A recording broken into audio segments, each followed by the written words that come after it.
Hey guys, welcome to a new episode of the Anime Review.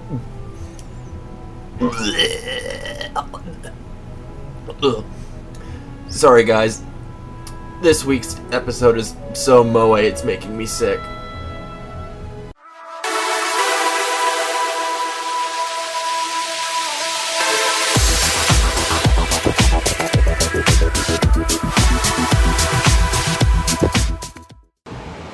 Hey everybody, it's me, Josh E.T. back with another episode of the Anime Review Show here on the Otaku Grip.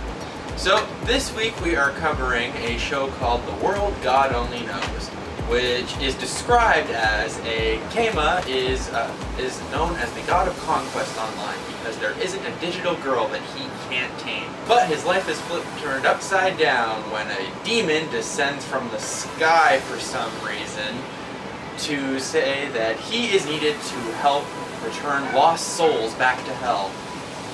That's what this apparently is. What this show actually is an amalgamation of every single cutesy, pathetic dating sim trope just mashed into one show. In case my tone isn't saying this enough, I did not enjoy this show. It is a hot mess.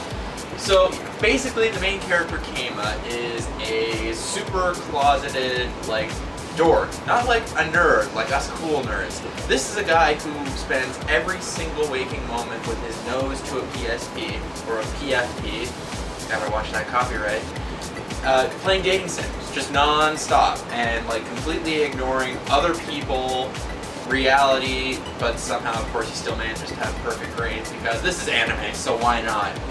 And yeah, so basically he just spends his whole life playing dating sims, having no interest in anything else.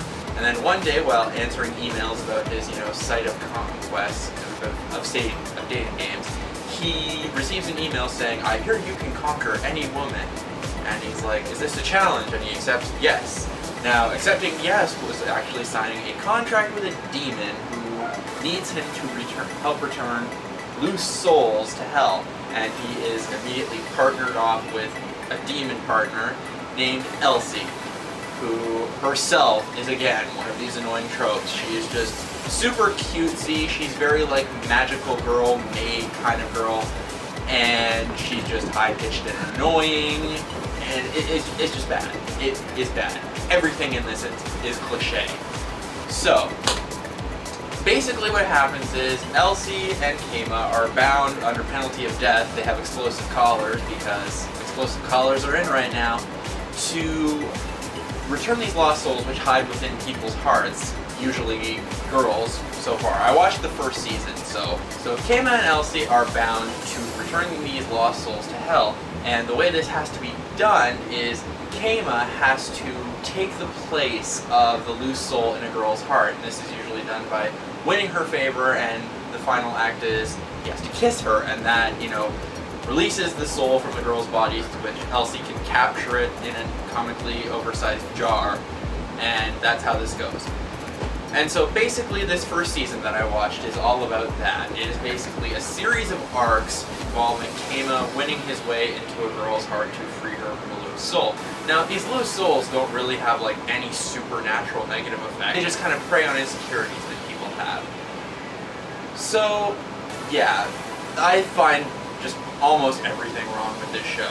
The fact that, first of all, just kind of the feminist side of me really hated the fact that each of these little arcs are referred to as conquests, where he just has to win over the girl's heart and then that's it. And it really is it, because once these conquests are done, the girl's memory is wiped of the whole thing. So basically, Keima gets to play out his dating sim fantasies with no consequences. And it just annoyed me. It was just a bad plot device, and everything is just completely episodic and disconjointed, and it just goes on like that. And on top of that, these arcs are, again, it's all cliches. It goes in, the first girl he has to conquer is the athlete who is dealing with her problems of, being able to succeed. And then, it jumps to the rich girl who's cold to everybody. And then the third one, which is probably the only one I made it kind of was an idol who is dealing with, again, the idea of can she be successful on her own and Candle of Fame and all that. And then for the final arc of it, it was the Librarian Girl, which, you know, is expected. You're going to get every single one of these tropes anyway, but it was like the arcs only increased in length, not like intensity or meaning, because, again, it was kind of the idle one that only really made you feel anything for the characters.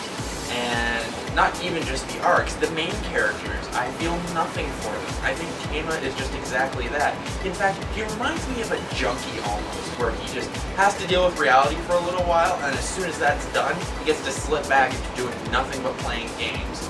And even like the final episode of the season is like a filler episode of him just binge playing video games. And like, this isn't even spoilers, like this is all just so obvious and terrible. And, you know, and again, Elsie, just like an annoying sidekick character who just speaks in a high-pitched voice and constantly, clumsily does things, like cooking him food, which ends up being terrible, big surprise. And her supernatural elements are barely explored. Like, she's supposedly this demon and she has, like, magical abilities, but they never talk about hell or anything, or, like, why they have to deal with these loose souls. Nope.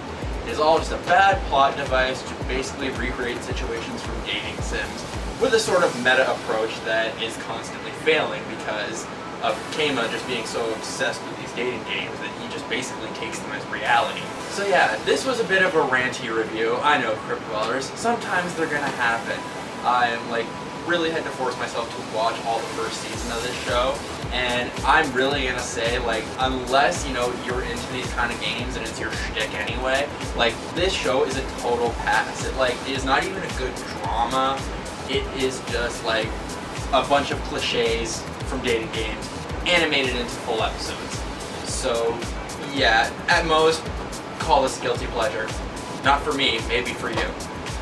So yeah, that's my review for The World God Only Knows. God only knows how I made it through this show. Okay, for next week's review, I am going to be watching the second season of Genshiken, which is a bit of a treat for me because this is a franchise I love, and I've read the manga up until the point where this new season starts.